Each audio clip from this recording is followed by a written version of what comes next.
Hey everybody, I'm Ben Mankiewicz. All night we've been celebrating the 25th anniversary of one of the leading independent film distribution companies in the world, Milestone Films.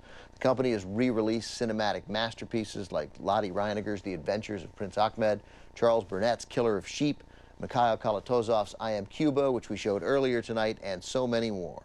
My co-hosts tonight are two good friends of ours who also happen to be the founders of Milestone Films, Dennis Doros and Amy Heller. Welcome back, Dennis and Amy. Thanks so much. Up next, an unconventional feature film that takes a deep look into the lives of functioning New York heroin addicts with a jazz twist.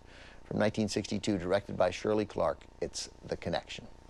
All right, where do we begin here? First of all, let's explain the storyline of this film. The film is based on a play, which was also called The Connection by Jack Gilbert.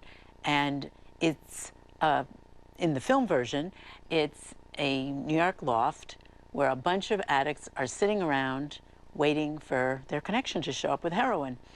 But at the same time, they are being filmed by a cinema verite documentary filmmaker who's very earnest and quite clueless, and his assistant. So the film that we're watching is the film that those two filmmakers are making. And so the addicts, who are, several are jazz musicians, others are kind of hanger-ons, are both talking about themselves, but they're also sort of performing for the film that's being made. Right, so you're getting a little legitimate sort of jazz show. Mm-hmm. While it's a kind these of meta, guys, kind of a meta totally, thing. While these guys wait around for Cowboy, who is bringing the heroin, but who doesn't show up for the first 50 minutes of the movie. Right. But this movie, I just can't imagine in 1962 that there wasn't giant objections from various sort of censorship boards.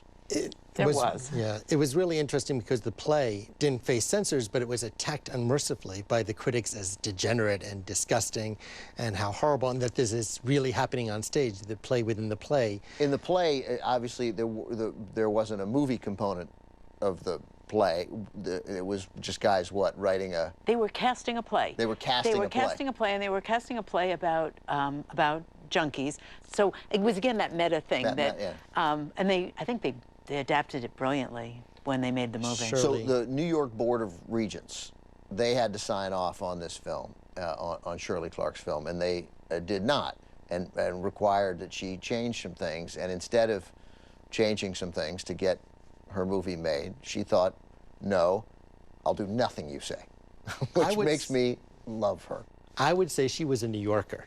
She loved to fight. She had to be a tough woman. She was one of the few women making films at that time. And you see a photograph of her with the cast and crew. There's 60 men and her. Yeah. So this was a fantastic, great woman. And she decided they can't show the film. The Board of Regents have banned it. I don't care. We're going to play it again. We're going to play it anyway. And we're going to show it at the D.W. Griffith on 59th Street. And the Board of Regents said, maybe not. So they opened the film, and the Board of Regents sends police, and they, story, maybe not true, they arrested the projectionists, but they definitely stopped the film from Got playing. in two matinee screenings before they came in and stopped it. All right, guys, thanks very much. Good stuff. Here it is from 1962, directed by Shirley Clarke, based on an off-Broadway play by Jack Gelber, The Connection.